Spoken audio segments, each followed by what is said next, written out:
Ilocos Norte naman, magnitude 5.6 na lindol ang nagpayanig sa ilang bayan doon. Bahagyang napinsala ang ilang ekstruktura, kabilang na po ang isang lumang simbahan. Nasa frontline ng balitang yan si Ian Suyu. Pagkatapos lang po ng ganyan. Ay, Lord!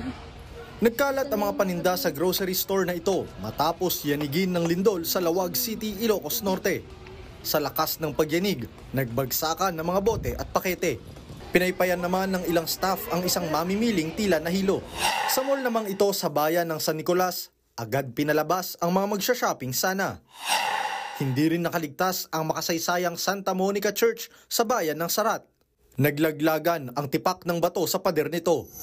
Sa tala ng FIVOX, nasa 5.6 magnitude ang intensity ng lindol. Naitala ang epicenter ng lindol 6 kilometers northwest ng Bangi, Ilocos Norte.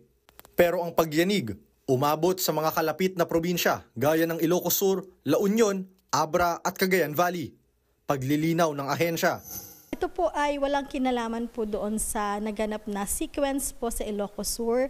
Ito po ay medyo malayo po yung kanyang location or distansya po doon sa nagaganap pong mga lindol. Kasunod ng lindol, may naitala ring 6 na mahihinang aftershock sa Ilocos Region. Bagamat offshore o galing sa katubigan yung pinagmulan ng lindol, paglilinaw ng FIVOX, hindi raw ito mag-generate ng tsunami. Ito ay para bigyang linaw ang mga posibleng katakutan ng mga residente sa Ilocos Region.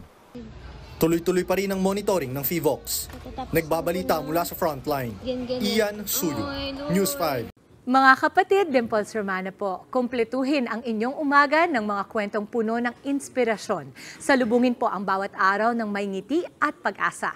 Kaya't mag-subscribe na po at mag-follow na sa aming social media pages ng News 5.